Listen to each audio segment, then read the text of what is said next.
I'm loving the pop off. All right, you're tuning in back with Pop Off Pod. This is a conversation show about college basketball. And ladies and gentlemen, we are back. And I'm bursting with excitement right now. I'm actually trying to calm down a little bit because college basketball is back. Games November 4th. And boy, do we have a season ahead. I can't remember the last time going into a season we've had this much coaching changes, this many players jumping around from team to team. It feels like a completely new landscape and almost, in effect makes it feel like a completely different game. But the enthusiasm and passion isn't gone at all. If anything, I'm more excited. That might have something to do with an Iowa State preseason top 10. I don't know. But even being a fan of the Big 12, any of the power conferences, where's this season going to take us? Is UConn going to three-peat? There's so many questions that need answered, and in due time they will be. So I am joined today not by Spencer Clark, my fellow co-host, but by another basketball enthusiast, Ralph Compiano. Ralph, how are you doing today? I think I'm the basketball enthusiast. I don't want to get cocky or anything like that, but I think I have the deepest relationship to this game because once the NBA tips off, I love football, but that's my mistress. Basketball is my wife. I've been practicing with my boys, coaching basketball. We've already had our first tournament, and now I'm just locked in on hoops. And I think that this year, because you have put together a college basketball fantasy league, I'm going to be as locked in as ever on college hoops. Maybe the most since I was in like 7th grade, which is when I think I peaked in college hoops. And then I started transition to NBA. But I'm really excited for this season. I think it's going to be really fucking fun. Obviously, as a Duke fan, I'm more than ecstatic with what our roster looks like. Winning 103-47 in an exhibition game against Arizona State was piquing my excitement a little bit. But yeah, I'm happy to be here. I'm happy to be filling in for Clark today and talking ball with you. And do you think your excitement is spawning from, obviously I know there's pure enjoyment for the game there, but does it have something to do with a certain individual named Cooper Flagg being on the Duke team and, the expectations that are put on them this year? I don't want to spend too much time on Duke because I want you to be able to flourish. But I will say this. Right. When Zion went to Duke, I think that's the last time that we had this much excitement about a Duke team. And it was kind of weird because, like, for most Duke teams, like, I feel like I have a deep relationship with the players because I've been following them since they were like sophomores in high school. So, like, Jason Tatum, is a guy who was in my class. He graduated in the same high school class as us. And I had known about him since he was a freshman in high school. Brandon Ingram, Kyrie Irving, guys like that. They burst onto the scene when they're at Duke after 12, 13 games. But Zion, like, the anticipation was there for him game one because he was all over House of Highlights. People knew about him and his dunks and all of that crazy shit way before the season even tipped off. And I'm getting a similar experience with Cooper where it's like every single one of the kids that I coach, I'm like, who's your favorite player right now? They will say LeBron, Steph Curry, Giannis, or Cooper Flagg. Like, he's in the same conversations as those guys, which is just insane. Like, I think that he's going to be brilliant, but I'm just as excited for everybody else on this roster as I am Flagg. Like, I think Con Knuppel is going to be a really fun player. Somebody tweeted out today that he's going to have a similar 3-point percentage as Reed Shepherd did last year, which seems like a stretch. Wild. But then you have Tyrese Proctor coming back. Jeremy Roach no longer in the mix. He's at Baylor now. We've got a tall African kid named, I think, Kamen Maluwak, who's like 7'3" and 18 years old, coming straight from like the NBA Africa program. And then, Caleb Foster returning. So I'm excited about the whole roster, but I think that my excitement for college basketball more than anything honestly stems from I'm more into Turner, and I talked about this last night, but I love the coaches. And I think that the 30-second shot clock is such an advantage just from a coaching perspective that I can like steal sets from them. Like, you have to manufacture points in college basketball. You cannot rely on talent alone to win games or score on a possession. Like, you have to have a fluid offense, a system that you exist inside of. And just that kind of clashing of styles, I think, is what makes college basketball so interesting. I've obviously made the joke that a lot of these guys are going to end up working at Enterprise when they graduate. So it's just an uglier brand of basketball. But I say that like tongue in cheek. Like I still think that they're elite basketball players. Like they're playing D1 college basketball. You have to be so fucking good at basketball to make it to this level. So I think I'm just excited across the board. And there's also like this influx of European talent that's starting to come to college because you can't go straight to the NBA anymore. So that's exciting too. So yeah, man, and I like what you said too, like the transfer portal, similar faces, new places, like that kind of stuff excites me. Yeah, I mean, and teams have been jumping around too. I'm with you. I don't obviously want to spend too much time talking about Duke, but I think this is going to be another one of those Duke years where we hear about him every year, but it's going to be the Cooper Flag show. We're going to hear about him all the time. I mean, even if he's underperforming, we're going to hear about how he's underperforming. So I kind of wanted to see what your response would be to that. And it's twofold. There's love for the game there. I knew it. Needed to hear you say it. Well, But on the flag point though, like underperforming, like I think that his impact on the game exists so much outside of the box score. So like if he has a game with let's say 11 points and 8 rebounds and 1 assist and a block, like people are going to look at like that and be like that's a disappointment. Like Duke plays 3 top he had a worse 25 stat line than that in the Arizona State game. Yeah, in the exhibition game, like he's not going to put up gaudy numbers. Like this isn't RJ Barrett, this isn't Zion. Like that's not the kind of player that he is. The difference that he makes is like what a coach's dream is. Like it's the off-ball screens, it's the communication on defense, it's sprinting back in transition and matching up. It's all the little things that like I think coaches are obsessed with that he is 100% at all the time. Now he might go, 3 for 11 from the field one game, but he can impact the game in so many different ways. And that's why I'm so excited about Cooper. It isn't the fact that I think he's going to average Michael Beasley numbers and go for like 24 and 12. I think that he's just going to be a rock solid player and like an example and a role model for like especially younger kids. Yeah, I brought up the exhibition game just to troll. I put no stock in those games at all. You don't know what's going through those coaches' heads. I do when it's a lot of the times they're 103 not to treating it. 47. I'm pretty excited about that. 56 Well, I mean, point yeah, blowout. as a fan, you have to. But I think you brought up a great point about freshmen coming in and then, especially these one and done that are going to go straight to the league. I think a lot of times, especially in my early college basketball watching career, I'd just be so confused watching a guy that averaged maybe 9 points, a couple rebounds, didn't get a lot of playing time. He's going number one. I'm like, this makes no sense because I just watch guys ball and they're way better. I watch so many people that just the eye test, these guys are way better. Why are you drafting this guy, a couple years down the road? It's working out for them in the NBA, but I think that's a great way to look at the freshman class coming in. Like the guys that got drafted this year, like if you just watch, or even let's look at last year, like if you look at the 2023 NBA draft, Jaime Jaquez, a guy that, started for I think 3 years at UCLA, something like that, was immediate impact player on a winning team in the Heat. And then I think we're going to see something similar this year with guys like Zach Edey, who ends up actually going 9. I thought he would go later in the draft to the Grizzlies, or Dalton Connect, a guy that we loved last year at Tennessee. Like I had a blast watching him, and he falls to 17 to the Lakers, and he's going behind guys like Salon to the Hornets, who went number 6. Ron Holland, who played for the G League Ignite. And it's like, if I'm an NBA GM, I'm going to bet on the sure product most of the time versus the guy that is just untapped potential, because that can go so many different ways versus I kind of have an idea of what this guy's floor or ceiling is. And I also just hate the idea that these guys are finished products at 22 years old. Like that's ridiculous to me. Like Connect is 22 years old. Like he still has 4 or 5 years until his NBA prime. I think prime for an NBA player is typically 26, 27, 28 years old.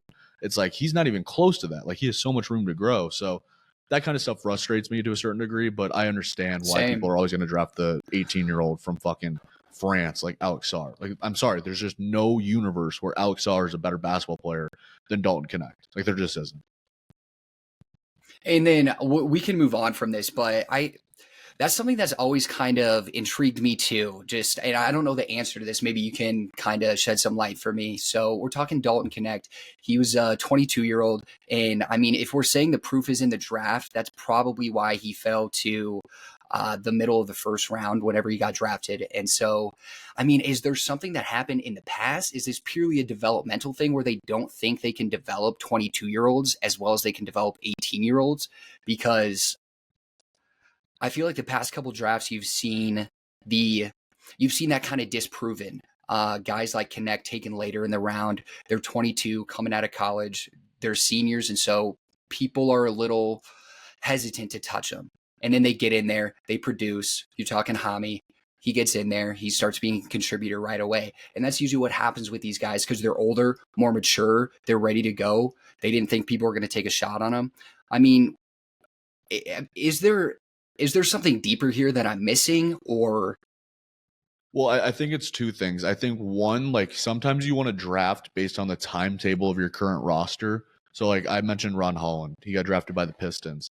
Cade Cunningham is a 22-year-old, same age as Dalton Connect, right? So they're expecting him to enter his prime in the next 3 to 4 years. I know it is crazy. Like Paulo's 21 years old, and he just dropped 50 last night in the NBA, which is just – that was also something I was thinking about. I was like, what if there was like a 2 to 3 year rule where like Paulo is still playing at Duke? Like it would just be – I mean, he'd be averaging like 39 points a game. It'd be insane. But I think like the timetable of the organization is kind of – informing the way that they draft, because like if you look at the Phoenix Suns, they obviously have Kevin Durant, Devin Booker, Bradley Beal, guys who are either in their prime right now or past their prime. They go and they draft Ryan Dunn from Virginia, and everybody knew that in this draft class he was the best defender.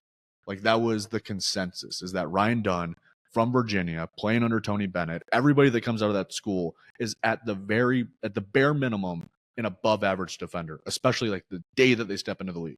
It turns out that this kid is a fucking elite defender. Like he's guarding LeBron last night in crunch time, and he forced LeBron James to 0 for 4 from the field.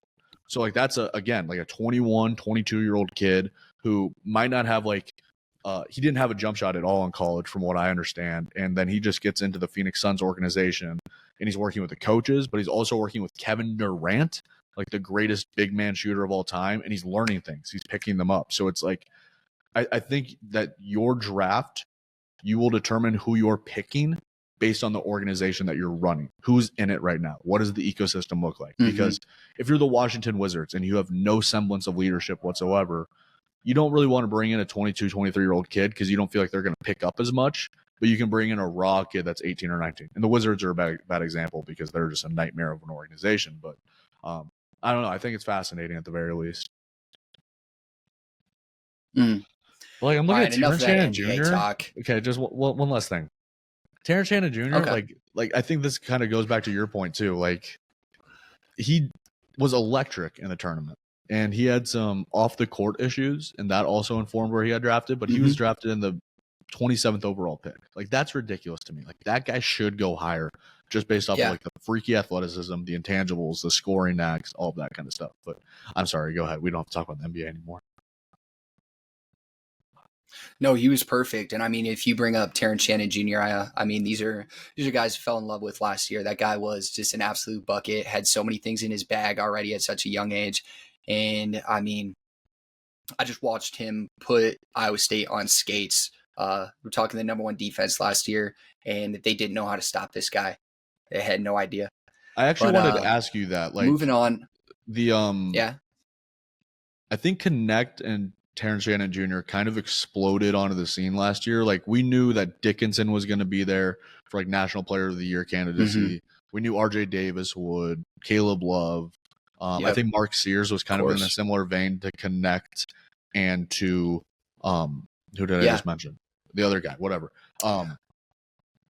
Who is that guy this year? Like who can I look out for this year that I'm like, all right, this might be a guy that is going to go for 24, 25 points per game? Like, is it the Marquette kid at Cam Jones?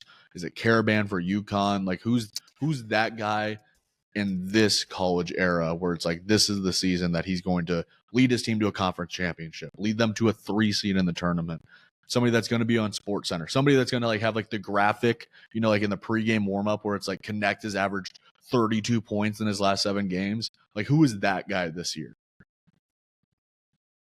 See, I think that's, I mean, such a loaded question, but very interesting to think about it from conference to conference, because when I look at the SEC, Mark Sears is back again. Alabama, I believe, I don't know if they got the preseason number 1 rank, but they're definitely, they're up top 3 up there. They're number 2. I mean, they're number 2. They have Mark Sears coming back. They've addressed, defensive issues, bringing in Rutgers, Cliff Amore. He's like a 7-foot freak defender. He's going to shot block for them. But to directly answer your question, I mean, in the SEC, you got Mark Sears, probably going to run it up again. He's probably right up there for National Player of the Year. Definitely SEC Player of the Year. That's honestly where I'd put my money. Florida's got, we're just talking guards. Florida's got Walton Clayton Jr. coming back. I mean, just look for these guys jumping from sophomore to junior to senior that were averaging 10 to 12 points last year, maybe even more. I mean, with Mark Sears, I kind of worry about regression, but I also don't at the same time because I think he's just that fucking good.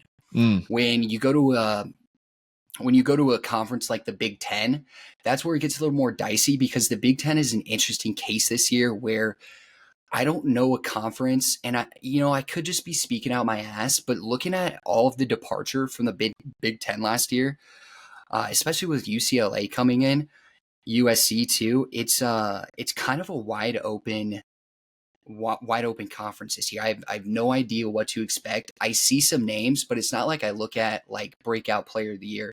We're at the point where, I mean, I'm looking at Braden Smith from Purdue. I'm even looking at Peyton Sanford. Like, who are the guards that are going to average the most, just going to take over?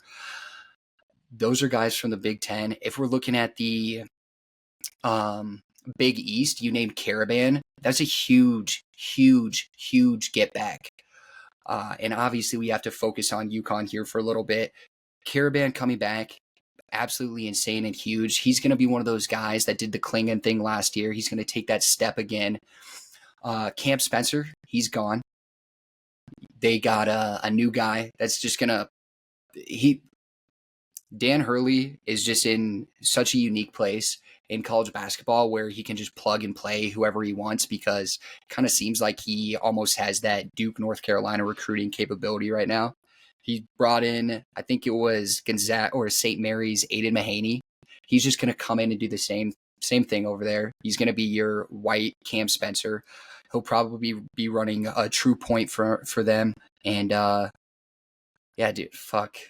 Sorry, as we're getting into it, I'm just I can't wait to see all these matchups. Yeah, you're getting excited right now. Well, like, all right, so like I'm getting excited and scrambled with all these people. Yeah. So the UConn point is so interesting because I think that they're way above Duke and North Carolina because when I watch those two teams play, like their identity kind of changes year after year based on the personnel that they have. And I think that's one way to coach is that you have a flexible system, right? Like maybe you have a team that's really good at posting up. So like you have Marvin Bagley and Wendell Carter Jr. So like, all right, we're going to play through the post a lot this year.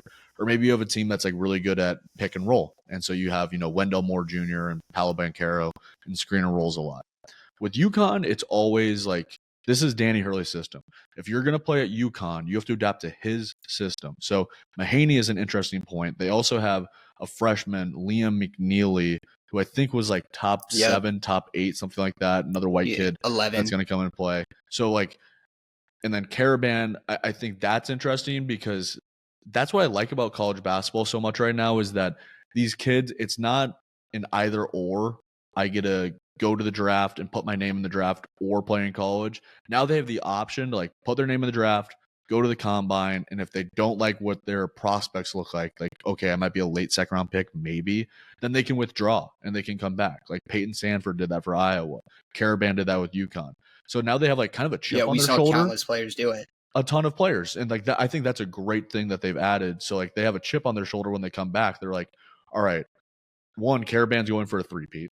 Like that's his main mission, but he's also trying to improve his draft stock. So I think he's going to be a little bit hungrier. And Hurley recognizes that. He's the kind of coach where I think that he will be more than okay with Caravan taking like 17 shots a game, where with the last 2 years with Caravan, it's been like, you're the 4th or 5th option. Like now you're going to have to be the number 1 option in our offense. And we're going to look at you to get buckets. So it's just fascinating. I think Houston's kind of similar too, where it's like, he's developed a system down there where it's like, all right, if you want to play here, kind of like Tony Bennett of Virginia, I guess he just retired, but whoever is the coach of Virginia, I'm sure will have a similar philosophy. If you want to play at Houston, you have to be able to guard 94 feet. Like we're pressing the fuck out of people. We're applying pressure the entire game. And then offensively, it's going to be a little bit ugly, but we're trying to win games 58 to 52. Like we're not trying to win games 94 to 88 like Alabama is. Like that's our identity here.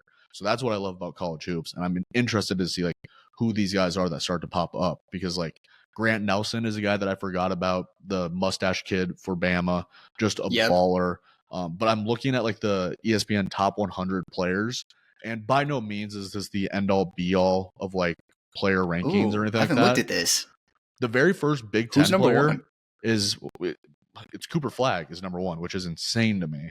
And then Fuck. RJ Davis is Wild. 2, Mark Sears is 3, Dickinson is 4, and Johnny Broom for Auburn is 5. But the first Big Ten player on the list Dog. is Braden Smith for Purdue. Like, you know, a guy that's my size that's Wild. playing point guard for them. Like, is that the best player in the Big Ten? Or is it, well, I guess they have the Rutgers freshmen too, Ace Bailey and Dylan Harper.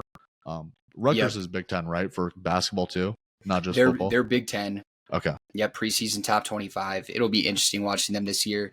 But I feel like a you, Big you East touched team on a for good point. I basketball. mean, going into this season, dude, This isn't a Big whole Ten separate basketball team. conversation. They feel like a Big East basketball team for some reason. Let them be Big Ten football and Big East in basketball. Jersey Mike's Arena. You gotta love it. Is it people Jersey say tough Mike's place to Arena? play in. What? It is. Didn't seem too tough last year, and hey, I'm just excited that Rutgers has that going for them.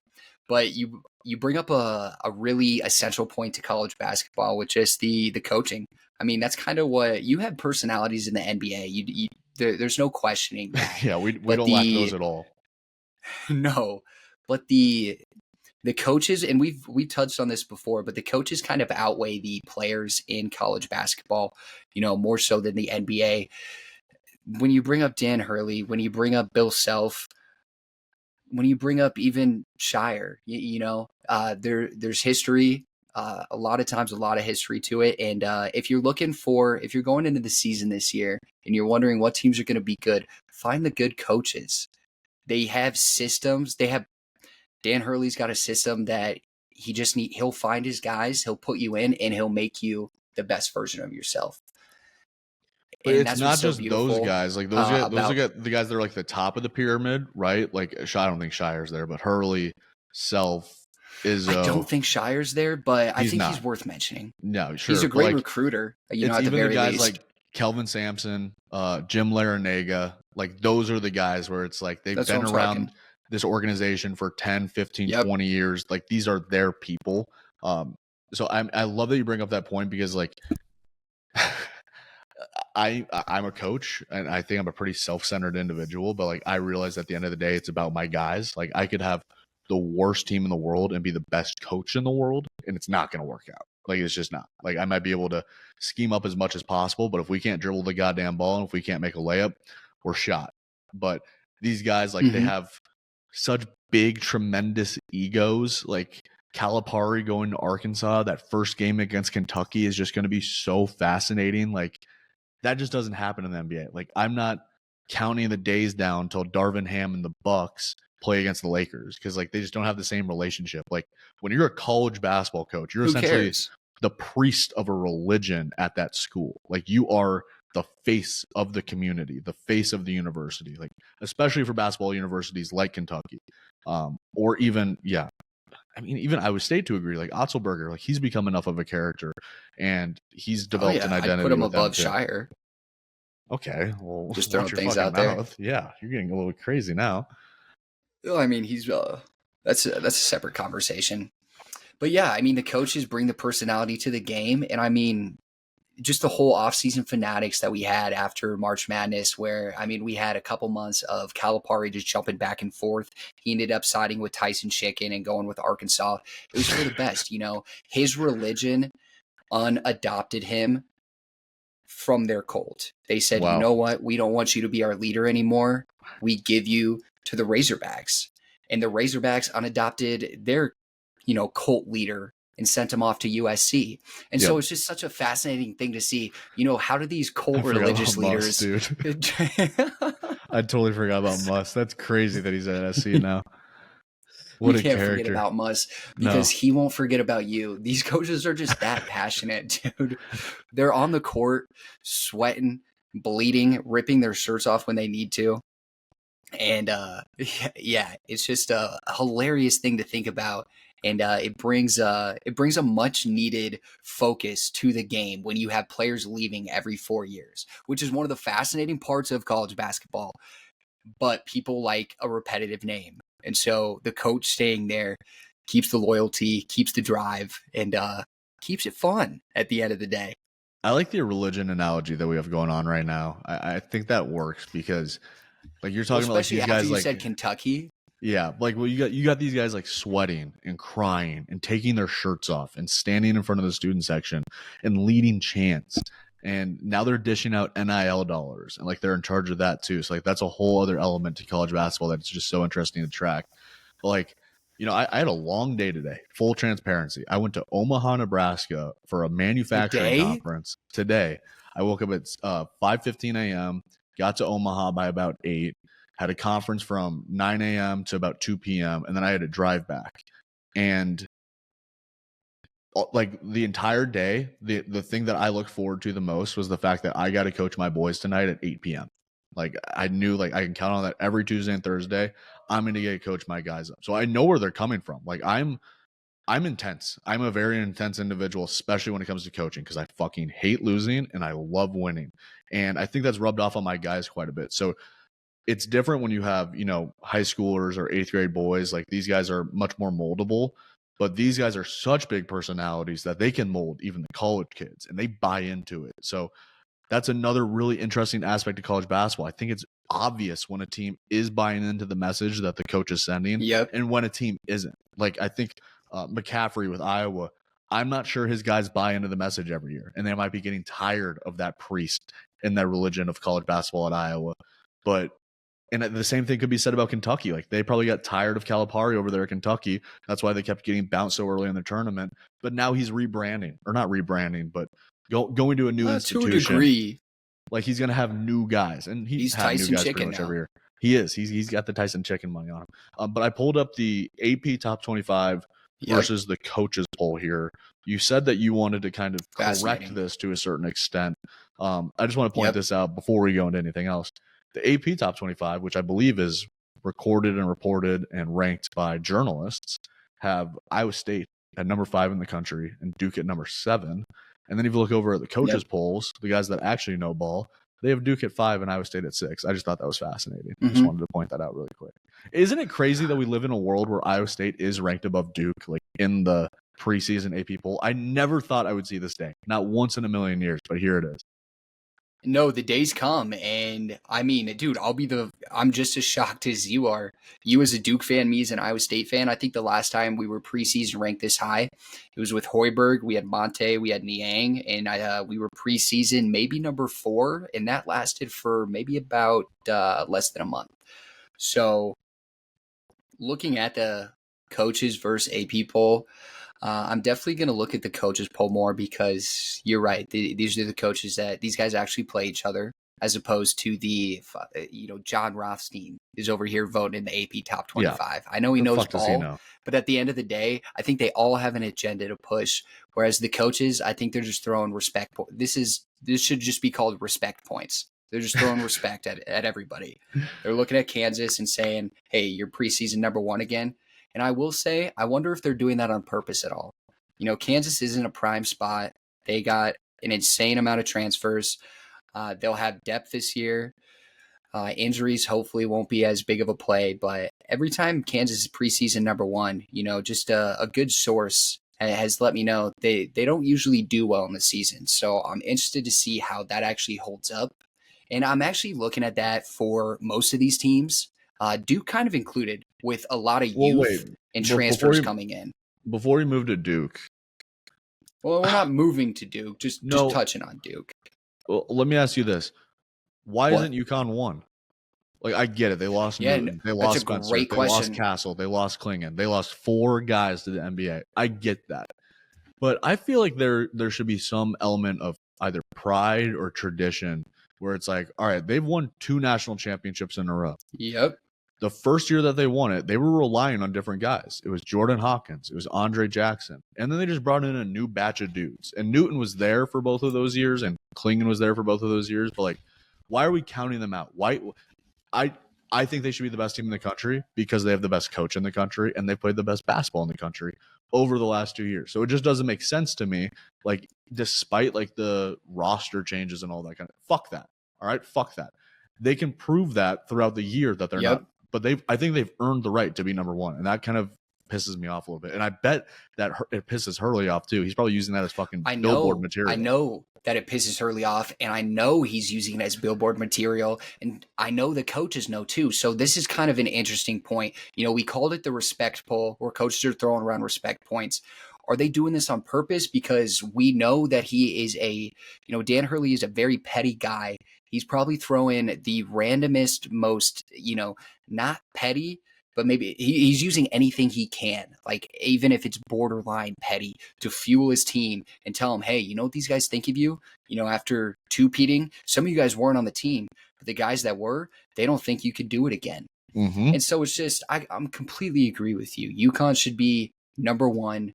Kansas and Bama are getting, Bama at number two, I don't mind at all. They're bringing Mark Sears back. They're bringing not Grant Nelson. They're bringing a bevy of players back. But UConn at number three feels pretty disrespectful.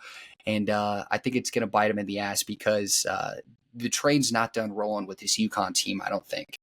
I don't think they three-peat, Jesus Christ. But what do you want? I got the roster pulled up right here. I'm not counting it out. I'm looking at their schedule right now because I know that Duke and Kansas have really so they play Baylor December 4th. Baylor's ranked 8th right now and UConn's 3rd. And then they play Texas. And then they play Gonzaga. Like, that's 3 top 20 or top 10 teams pretty much in a row. And I think they're in the Maui Invitational as well. So they'll have an opportunity to play maybe Iowa State or something like that.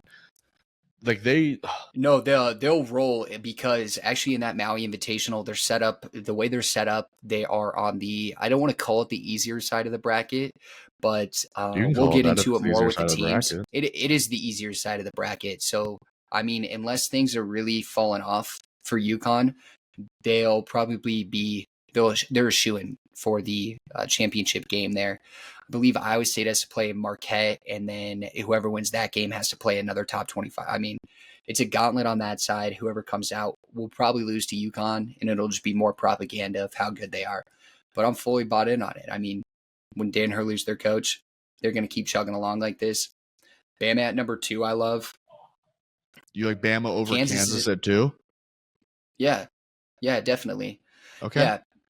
So, all right, let's go through it. KU's returning DeJuan Harris, Dickinson. Okay. They lose McCullough, right? They lose Furphy. Yep. I'm not positive who else they bring in, but as long as you have that point guard and that center, I think that you're up there. But then you're essentially pitting that against Mark Sears, who's the point guard of Bama, who I like more than DeJuan Harris.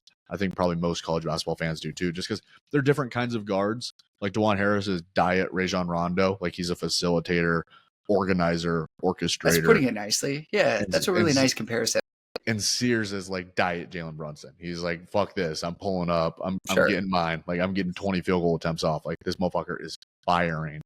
And then Dickinson and Grant are two very different players too. Like, Grant is a face-up kind of forward / center.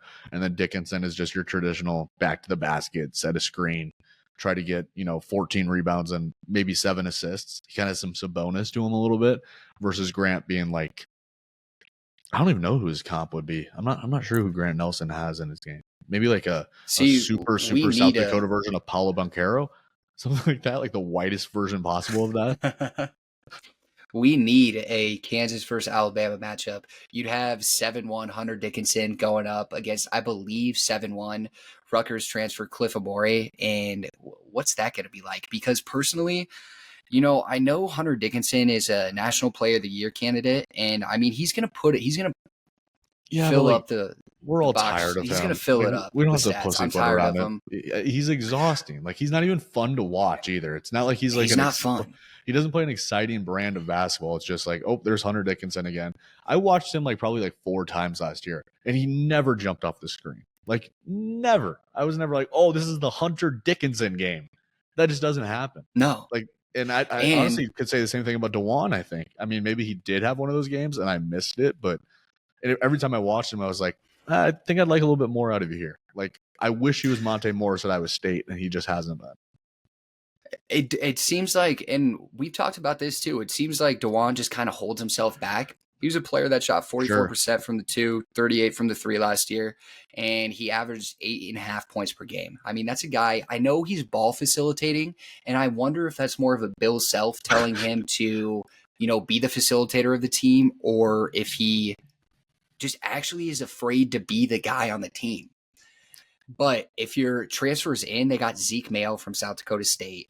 The guy averaged 18.8. They got AJ Storr from Wisconsin. I'm not a big AJ Storr guy. Not a big AJ Storr guy. Whenever I watched Wisconsin last year, and that might have been a product of the Wisconsin basketball team, they're kind of gross to watch. I mean, they kind of gutted out. AJ Storr was never a big guy for me. If you're wondering where Rylan Griffin went, he went to KU. And then they got 3 other transfers, but those are their big guys, and those are the guys that are going to actually get playing time. Kevin gone, Johnny gone. So AJ Storr, I like this KU team. This is his 3rd team in 3 years. He started at St. John's, then went to Wisconsin, and now he's at Kansas. Are we sure he's not a locker room cancer? Like that's crazy that exists now in college basketball. Like I'm looking at his college basketball reference, and it'll label the team that he played for, all of his stats right next to it.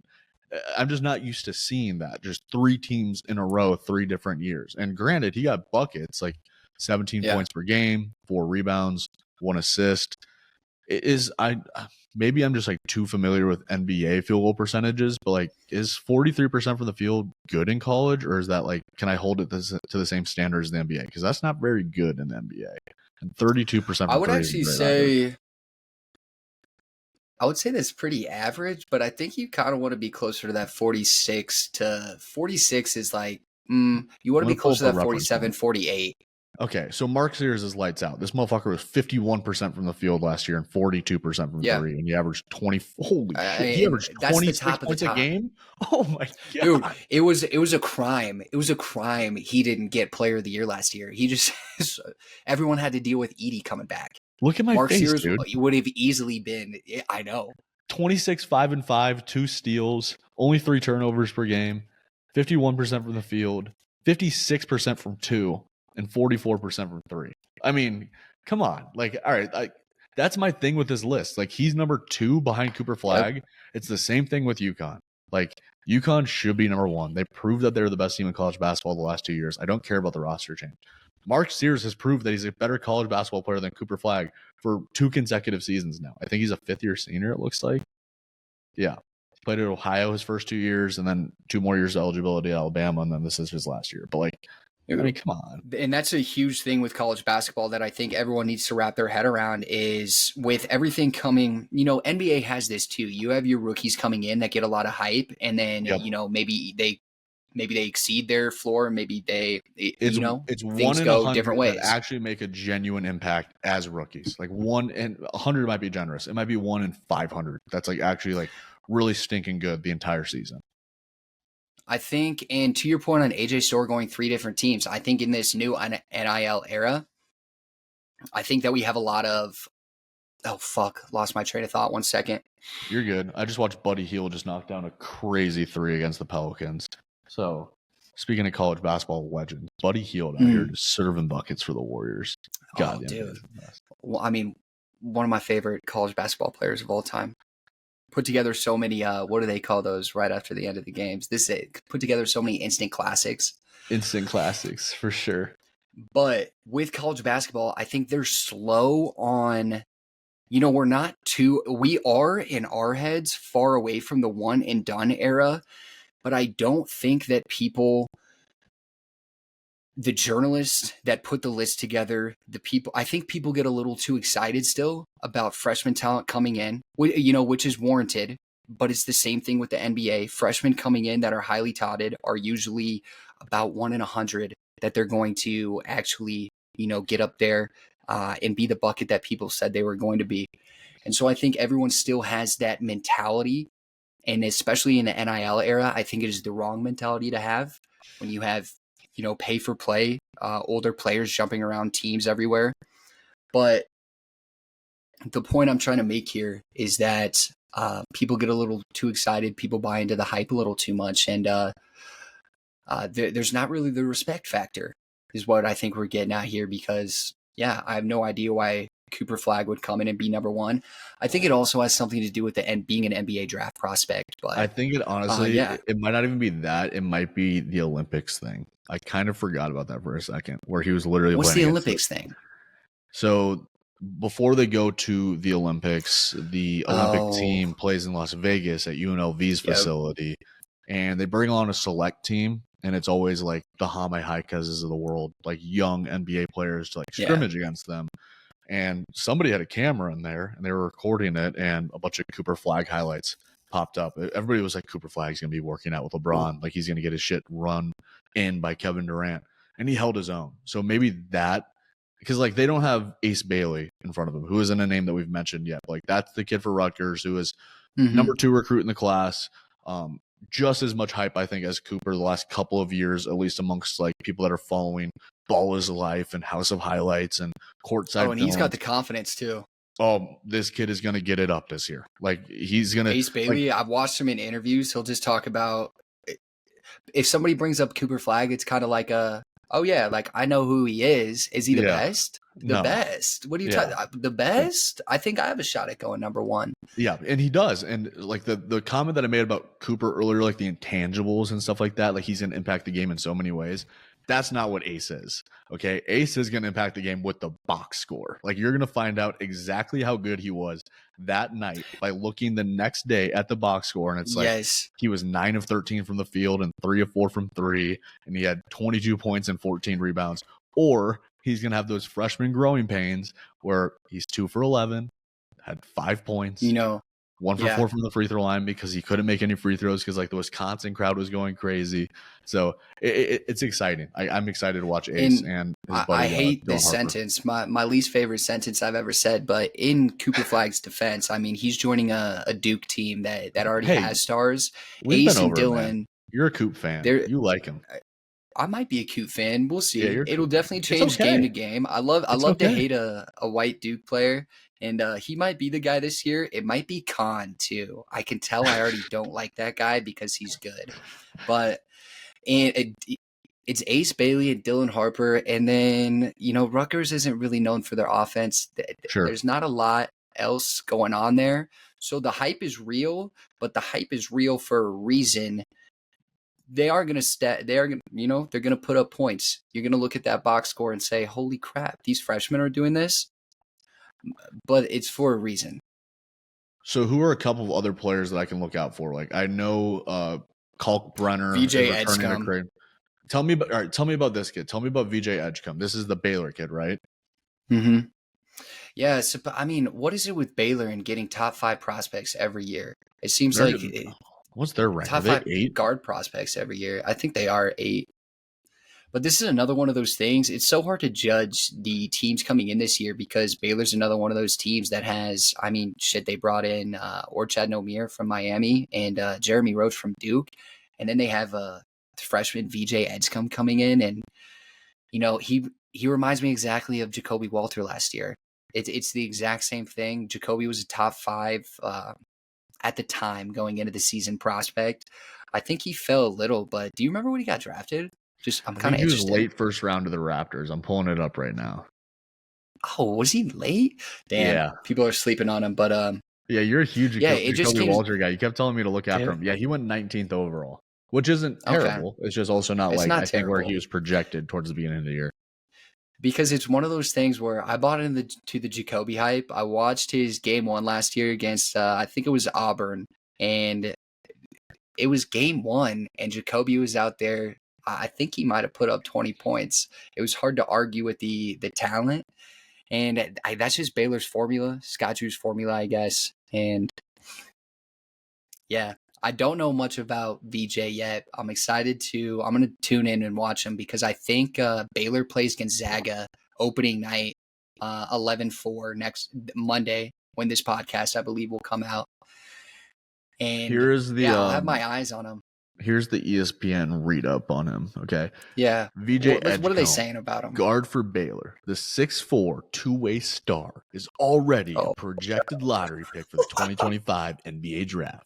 The 5-star prospect has justified the hype after he excelled against some of the best players in the – oh, I do remember this kid – in the world over the summer. Although his Bahamian national team failed to secure a trip to the Paris Olympics, Edgecombe averaged 16.5 points, 5.5 rebounds, and 3.8 assists in the qualifying tournament 18. In Valencia. Did you like my ESPN journalism voice there? I thought I did a decent job. I might read a couple more of these off. Taman Lipsey, Iowa State Cyclones guard, a junior. Few players enjoyed the year-to-year transformation as Lipsey, who was key for the Cyclones' trip to the Sweet 16 last season. During the 2023 campaign, Lipsey, 12 points, 5 rebounds, 5 assists, almost 3 steals, made just 20% of his three-point attempts, but he returned to become a reliable threat, 39.1% from beyond the arc. His usage numbers significantly increased, and he also reduced his turnovers. So I was looking at this, and Iowa State has 3 players in the top 100. They have Lipsey at number 14. They have Milan Momcilovic at number 98. And then Keyshawn Gilbert at number 63. And you know me, I'm a huge Gilbert head. I mean, just look at this picture of him. That is absolutely elite stuff for your profile picture. What are... Oh, yeah, he keeps changing his hair up, too. He'll do you like being ranked this high, or are you kind of like underdog status is my status that I abide by? See, that's the question I've been waiting for this whole podcast. Are you more? Let me frame it this way: are you more likely to go up the rankings the first 3 weeks of the season, or down the rankings the first 3 weeks of the season?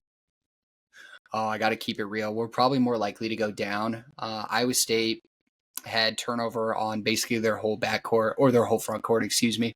And so there's good guys that are coming in, but I don't think the Otzelberger scheme, I think defensively it asks a lot of their players. I mean, last year our bigs were key. I mean, our guards are good defenders. Keyshawn's good. Milan's good. Taman is really good, but everything started in the front court. The front court is what shut everybody out and what kind of, made you move the ball around in a way Iowa State wanted you to move the ball around, which led to turnovers, which was kind of the key for success there. And I think it'll take a time. And I could say this about almost every team. And it's crazy saying this about Iowa State, one of the teams returning the most players to their starting 5. It'll take some time to gel. And I think when we go to that Maui tournament, I mean, hey, I'm hoping for the best, but I think it could be a little bit of trouble playing some of these teams like Marquette with Cam Jones and our bigs, coming from, it's not like these guys are coming from Power 5 conferences. I think the transfers are coming from Seattle, South Dakota, UNI. And so it's going to take some time to gel. I could see us moving down. I'd be shocked if we moved out of the, I'll say top 18, but it's going to take some time. That's the OG Iowa State way, though. Like, get the transfers from the smaller schools. Like, go get those guys because they're the ones that are, once again, chips on their shoulder, ready to play for a big program. You have one of the best home court advantages in all of college basketball. I do want to cite that there are 5 teams from the Big 12 in the top 10. Kansas is 1, Houston is 4, Iowa State is 5, Baylor is 8, and Arizona is 10. So, loaded conference, your front half of your schedule isn't the most difficult in the world, but it's not easy either. You guys play Auburn early and then Marquette, and then I think you have Maui in between those two, it looks like. Because that's like Thanksgiving weekend normally, somewhere around there. And you guys are slated to play. Oh, so Auburn is the first game of the Maui Invitational. That's what I was just thinking about. Yeah, Auburn is, and you brought up Janai Broome. Auburn scares the hell out of me. Is it Janai? Damn, I pronounced it Janai earlier. I messed up. You did. I'm going to let it. It's week 1. We're all here to learn. Nobody. This isn't the NBA where you know all the players like that. We got people in and out. We have people that moved around everywhere. Yeah. I'm still. The only reason I remember him is because he was up there for Mark Sears with me last year for SEC Player of the Year. It's a shame they lost to Yale, probably the biggest statistical loss in the NCAA tournament last year. And not on Janai Broome, though. That wasn't his fault.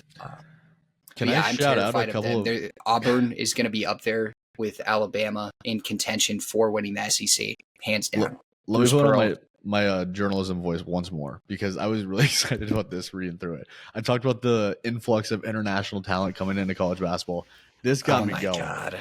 Number Read 90 number 80. for the ESPN Top 100 is Kasparas Jakučionis.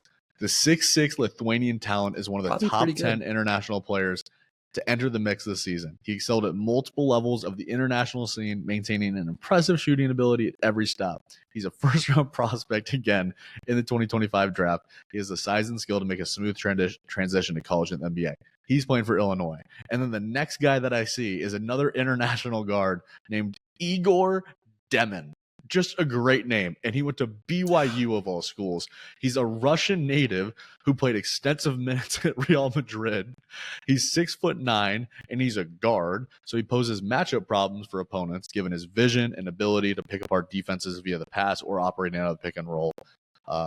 They keep mentioning the NBA in all of these reports, which is like, we're not talking about the NBA here when we rank the top 100 players in college basketball. We're talking about college basketball, so that's kind of annoying. But I just wanted to shout those two European dudes out. You got to justify it in that part. And honestly, I think you did a good job pronouncing those names. Thank you. Kasparas Jakučionis. I've had a lot of experience pronouncing Lithuanians, Slovenians, Czechoslovakians, any of them. I've got them, a lot of Doncic's and Jokic's in the world now that I have to be locked in on.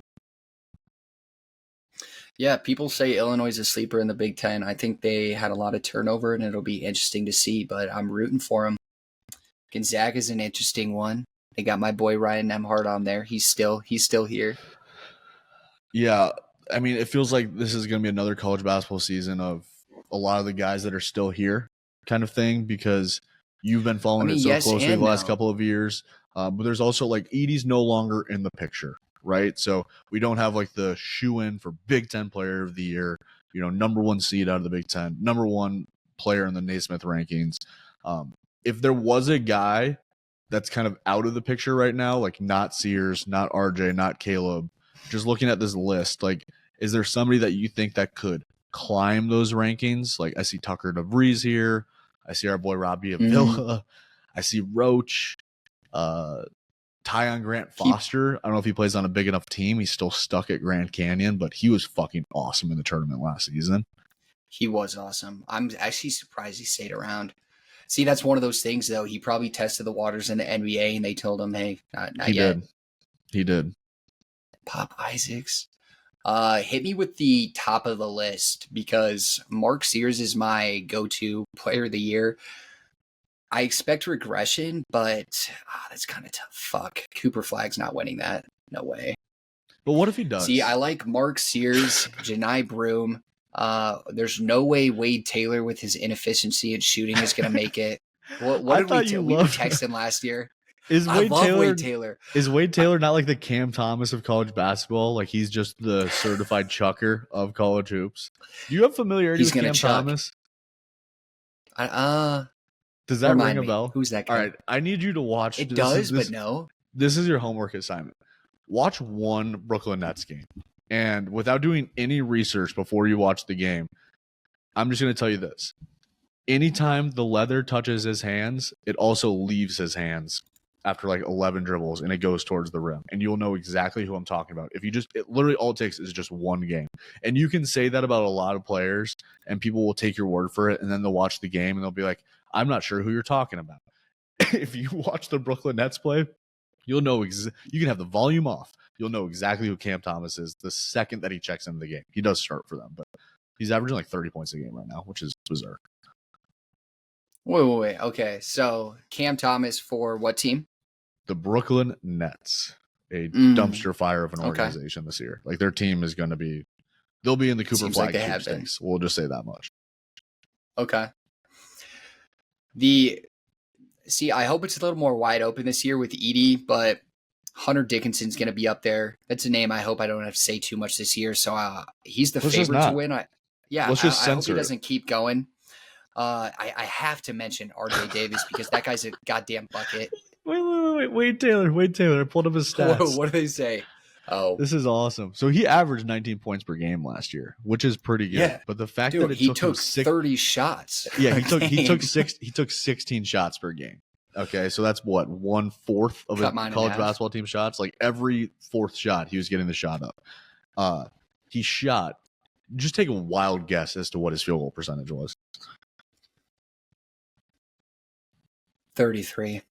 Wow. Okay, that's actually all right. Lower than I anticipated. Yeah, it was 36.6%, and he was Oh, 33% damn. from three. Okay. But that's awful. Like if you're taking 16 shots, man. Like if you're shooting 36%, does he only shoot with a hand in his face? Like does he exclusively shoot when he's double teamed? Like what's this guy's mindset? Why is he number I would 7? He was so inefficient last year. see. This is one of my things where Wade Taylor he had so many moments last year where he hit the game-winning shot, where he clutched it up and carried his team. But to that point, is there something to be said about, well, if somebody else was taking about 16 shots a game, would they also be doing that? I think it's an interesting argument. I, for one, do love Wade Taylor. I'm a huge Wade Taylor fan. Wade Taylor the fourth, by the way. Not his father or his grandfather. 30 on 7 different occasions last year, at least 30 points, and he had 41 in one game. But again, the game that he scored 41 points, it took him 32 shots to get there. Just for comparison's sake, like if Zach Edey scored 40 in a game, he might take 14 shots because he's going to be at the free throw line the entire time. You can't compare a guard to a 5. Okay, then let's just use RJ Barrett. Like I watched that guy drop 33 on several occasions. He was doing it on 18 shots, which is 14 less attempts than another guard/forward. Dude, I think Wade's just been talking to somebody, maybe the other Wade Taylors, and he just has the most confidence in the world because, you know what? No, it's all coming back now. This man just does have, he emits confidence. It's just coming off him like steam. And he does make those clutch shots. I get it. He's got a clutch gene to a degree. That team beat Iowa State last year in some tournament that they played. I like and Wade that Taylor you said looked that really good. Maybe he's talking to the other Wade Taylors because he is Wade And Taylor. they're gassing him up. So the previous 3 Wade Taylors are just firing him up. Like, hey, you know what the best possession is? The one where Wade Taylor shoots the ball. All right, man. No, there's probably something to that. I would definitely not throw him out as player of the year. I mean, unless he completely transforms. Unless he increases his efficiency, because you can't be shooting 33% and winning player of the year. I think Janai Broom, Caleb Love, RJ Davis are good shots. I'm seeing what about Cam LJ Jones. Cryer? Yeah. So Jamal Shed was in that stratosphere last year, right? Yeah. He was one of those guys, all NCAA first team, all Big 12 first team. He might have been the Big 12 player of the year, if I remember correctly. Jamal Shed was. Right? Yeah. Or it might have been Hunter Dickinson, actually. But yeah. Ew. I know. Again, they just give all the awards to him. No, just don't bring him up anymore. Yeah, I'll bleep it. Start bleeping that out. Yeah. LJ Cryer is a good. I mean, if you want to throw a little dark horse out there, I think he's plus 3,000. That is a good one. I listened to Kelvin Sampson on the John Rothstein podcast today. Not the biggest fan of John Rothstein, but god damn does that man just live and breathe college basketball. Kelvin is a hilarious dude to listen to. He is not really sold on his team right now. That's probably not how he'd put it. There's a lot of development in the making there. But one tidbit that I did pick out that surprised me, because when I watched LJ Cryer play last year, and I guess I was not watching the right games, he seemed to let down in the big moments. I think that is justifiably because of some of the Big 12 defense he was playing against. I think he still shot around 39 to 40 something from the 3 though. And Kelvin Sampson said he's going to be our top scorer. He's going to be our go-to guy. Jamal Shed's gone. They have the Oklahoma transfer, Milos Uzan in there. And I don't think Kelvin's fully ready to make him the Jamal Shed guy yet.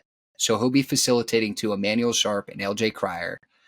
And if LJ Cryer continues to increase his 3-point percentage as he has year to year, then who's to say, why couldn't he? Houston will be a top program. They'll be winning probably based off the volume of threes he's shooting. But who I like, and I got to bring him up, is, I kind of like Florida. I'm not saying they're going to be good this year, and that could affect the Heisman chances. But I love Walter Clayton Jr. Heisman is crazy. I did say Heisman. Wouldn't. He's not going to win Naismith College Player of the Year. And, they might not even finish too high. But if they do, it's because of the second best guard in the SEC with just a fun name, Walter Clayton Jr. he'd be a fun dark horse, but I like this if I was guy's a betting face. man, He's got that light-skinned red combo working for him. It looks like he averaged 18 points last year, 37% from three. that's I like decent in that. college. Ooh, he dropped 33 in a tournament game when they lost to Colorado. I love that. I like the guys that go out with a bang in the tournament and then come back for another year at the same school. That was my favorite. That was my first or second. That Oregon matchup when I think they played Creighton, and Dante Foley, who is not coming back. He's a guy who tried to appeal the NCAA to let him have another year, and they keep saying no. Even though it's just such a funny story to follow. That's so sad. In our college basketball draft, Infante Dali, or Infante, that guy from Oregon, he will be up there to draft. Don't draft him. He's not coming back. Okay, good looks. Thank you. I appreciate the scouting report. I'm going to push Cerrone onto him, though. I'm going to be like, dude, you got to check out this Dolly guy. Like, he's unbelievable. We'll tell everybody but him. But that was the most electric game of the first round, Colorado versus Florida. If you don't like defense, that was the game for you because they didn't play any. And Walter Clayton was actually an absolute animal in it. And I think he's a good dark horse. Before we get out of here, can we talk about John L. Davis, the FAU kid that transferred to Arkansas? Yeah. This will be an interesting era for Calipari. Like at Kentucky, it was always one and done. Freshman, bring me Anthony Davis, bring me De'Aaron Fox, Tyrese Maxey, bring me those guys. The fact that he's going out and getting a senior from FAU, and did FAU didn't they make the Final Four? Was that they last made the Final Four 2 years ago? Okay, yeah. So he goes and gets this guy. That's like an interesting development, just as far as like, I will be curious to see if Carolina goes to that mold, if Duke goes to that mold, if they start to go after more transfer players. What can I expect from John L. Davis this year? Do you have any experience with him? I mean, it looks like he's 41% from three, 86% from the line. Anytime that I'm looking at a shooter, I don't just look at field goal percentage and 3-point percentage. I have to look at free throw percentage because that tells me like they're mechanically sound, they have touch, they feel good, they're confident, they can play through fatigue, that kind of stuff. That seems pretty promising. And I think that this Arkansas team, just knowing Calipari, they're going to want to run. They're going to want to play a fast-paced game. So I think that he might be a good like dark horse pick. Let me see what his odds are. Plus 4,000. The same odds as your boy Walter Clayton Jr. and Wade Taylor IV and AJ Storr and Braden Smith. All guys that we've talked about on this pod. And Ace Bailey. I would say do not put any money on AJ Storr or Braden Smith. Jesus Christ. I'm not going to, but I might put something on That was John more for L. the Davis. listeners. Okay. Yeah, John L. Davis, out of that FAU bunch, he's probably my favorite. I think it's a damn shame that they didn't all stick together. I think that would have been really fun. But that's just kind of the era we live in. I mean, they'd be going 3 yeyears in a row now. Go get a bag somewhere. Especially this year, too. They had such high expectations last year where you could tell it was just too much for them. They went into conference play, and I mean, okay, if we stick with Davis, he was always a stud. He was always a star. But I'm not that big on this FAU team or these FAU guys coming out because I'm not going to say I think they hit magic. And this really isn't anything for Davis. But, I mean, you have Vlad Golden, who went to Michigan, who is a big boy center that a lot of people like and are excited about. I'm not saying these guys aren't going to be good, nor do they not deserve to be in the Power 5, Power 4, Power 5. Power 5. It is Power 5 now, not Power 6. RIP Pac-12. RIP. But, yeah, I'm just not as sold on some of these guys. I think they kind of hit a magical season. You know, they hit some magic with their coach, too. But Janelle Davis on Arkansas, I'd be sold if he wasn't at Arkansas. That's going to be an interesting gel and mesh. I mean, you saw that Kentucky team last year. They lost to Oakland. I'm not saying things aren't going to be different this year, but right now that's kind of where I'm standing going into the season. It's not that Calipari's washed. It's that what adjustments will he make after hopefully being forced to see the error in some of his ways of coaching. I've always loved him. I'm still a big fan. I'm rooting for him. And I just pulled up. I wanted to talk about him just before he left because I wouldn't be me if I didn't talk about him. It all comes back to Duke. Isaiah, for the people listening, I just pulled up an Isaiah Evans highlight tape from his high school days. This Don't kid has even been call him that. he's been nicknamed Baby Ingram, No. and Who made everybody's that? excited about Cooper Flagg. Everybody, I mean, I don't know. It's literally right here. Baby Ingram is like that. Is the See that, name of the dude? video, and he's like a Dude, shit talker. You know the song they put it to. Oh, dude, I don't. Let's find out. Oh, it's just like some traditional like Ball is Life music. Damn, I see it was released 7 months ago, but it's still a shame they didn't change it to Kendrick's like that. Damn, that would have been cold. Yeah, no, I'm really excited for college basketball. Thank you for having me on. I appreciate it. Do you want to do your sign off? Yeah, I'll do sign off. Thanks for getting on here and talking hoops with me in the absence of my partner, Clark. We miss you, and we're excited to get back. Actually, before you do that, I think he's the Joel Embiid of this podcast network because he's been milking his meniscus surgery for literal months now. Like, I think that he got it like week 2 of the NFL season. He's like, yeah, I'll be back. Like, once I'm recovered, just let me, take these perks and like, let me get straight and then I'll be on. Like, he's fallen through on his promise time and time again. So anytime you need me, Skyler, to talk college basketball, I'll be here. Okay, because I'm Tyrese Maxey. I play every night. I don't care who's surrounding me on the court. I'm going to get my 30 shot attempts off. And while Embiid is sidelined and not playing back-to-backs, I'll be here for you. So I'm sorry to interrupt, but go ahead. Oh, no, not at all. Because, like Rep Money, I'd love to add a third on here to just shop some ball around. Clark's got some really funny opinions that I think need more than one person to bounce around off of. Dude, he's always when saying he's available. something good. Yeah, when he's available, he's an MVP candidate. But it's just the injury history. It's not promising. I think the timeline to recovery for him is, it looks like it looks like it might be here. He's traveling for business this week. So if he's moving around, that might be a sign of the times. We might be getting his him back idea soon. of traveling for business is just no longer working from his bed, aka working remotely. Like every time, I swear to God, this guy's in his fucking bed with the blankets on, watching Friday Night Lights and like scrolling LinkedIn. So I'm kidding. I'll Clark, expect him to you. get back in next week. If he's not back next week, then there's a real problem. But continuing to sign off, I just wanted to bring up the marquee matchups for Monday. We got Baylor at Gonzaga. It's opening day. There's not going to be too many, but there are going to be enough. Baylor at Zaga is going to be awesome. Some people are saying this is the year that they finally get it over. That Gonzaga hype is finally back. It was gone last year. They ended pretty well.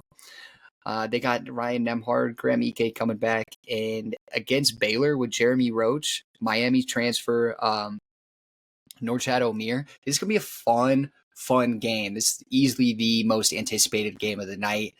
Then you have Ohio State, Big Ten. Not too excited about the Big Ten this year until they pull me in. I need to figure out what teams are for real, what teams are going to be fun to watch. I really don't know. But they play Texas. Texas is in the SEC now. That's going to be a little interesting. You got Texas A&M with our very own Wade Taylor IV playing against UCF. That's just kind of like, how good's Texas A&M going to be? Because they should handle UCF pretty well. And then the last one I'll call out is Missouri, who went 0-18 last year. They must have turned some things around because this is like the 4th marquee matchup of the night, and they're playing Memphis. And that's with our boy Penny Hardaway. Actually not our boy. He's not our boy, Penny Hardaway. But we're hoping he turns some things around and doesn't get his strength and conditioning coach fired this year. Get the fuck out those of here. Are the Penny top Hardaway is four always going to be the boy. I don't give a shit. He made foam posits, dude. Like, Penny's always good in my book. We had to take a couple steps back last year when he started throwing hands. He seemed like a cancer to the team last year. I got to throw it out.